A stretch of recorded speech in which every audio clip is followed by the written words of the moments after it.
নমস্কার, আমি মিঠু। শুরু করছি নজরে রাজ্য। অ্যান্ড পলিক্লিনিক আধুনিক চিকিৎসা ও অভিজ্ঞ বিশেষজ্ঞ চিকিৎসকদের সুপরামর্শে সঠিক ঠিকানা।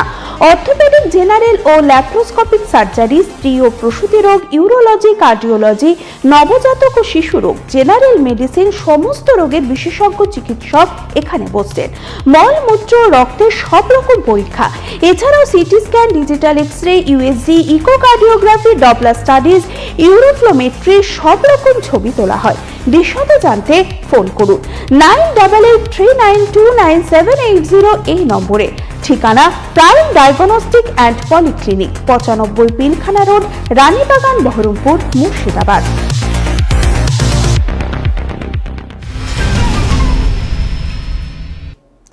বুধবার প্রাথমিকে 32,000 চাকরি সংক্রান্ত মামলার রায়দান হতে চলেছে। দীর্ঘ শুনানির পর বিচারপতি তপব্রত চক্রবর্তী ও বিচারপতি ঋতব্রত কুমার মিত্রের ডিভিশন বেঞ্চ রায়দান স্থগিত রাখে। বুধবার দুপুর 2টো নাগাদ মামলাটি রায়দানের জন্য তালিকাভুক্ত করা হচ্ছে। তার আগে কড়া নিরাপত্তার চাদরে মুড়ে ফেলা হচ্ছে গোটা কলকাতা হাইকোর্ট চত্বরকে। প্রত্যেক গেটে বাড়তি নিরাপত্তা কর্মী মোতায়েন করা হচ্ছে।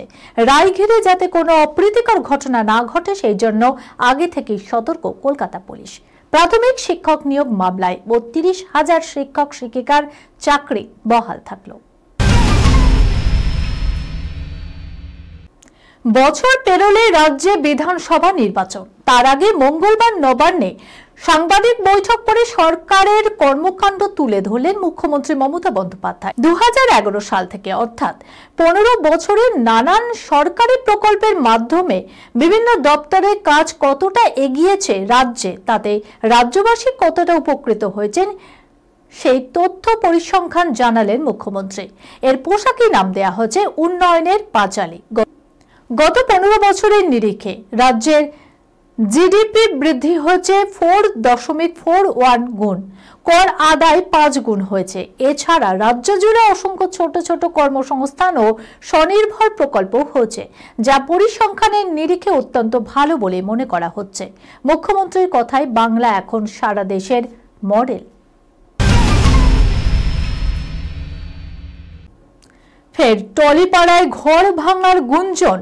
টেলিপর্দার জনপ্রিয় অভিনেত্রী তৃণা সাহা, অভিনেতা নীল ভট্টাচার্যের বিয়ে ভাঙার খবরে ফের সরগরম নেটপাড়া থেকে স্টুডিও পাড়া। এর আগেও তাদের বারবার বিয়ে ভাঙার নানান গুঞ্জনে দানা বেঁধেছিল, কিন্তু সেসবে জল ঢেলে বারবার কাছাকাছি এসেছেন তারা। তবে এবার তাদের ঘর ভাঙার সেই গুঞ্জন জোরালো হচ্ছে সোশ্যাল মিডিয়ায়। কারণ আসলে একে অপরকে ইতিমধ্যে ইনস্টাগ্রামে আনফলো করেছেন নীল ও তৃণা, আর সেখান থেকে ফের দানা বাঁধছে তাদের বিবাহ বিচ্ছেদের জল্পনাও। এই খবরের সঙ্গে শেষ করলাম আজকের নজরে রাজ্য। আপনারা দেখছেন টিভি 24 বাংলা, সংবাদ বিনোদন সারাদিন সারাক্ষণ।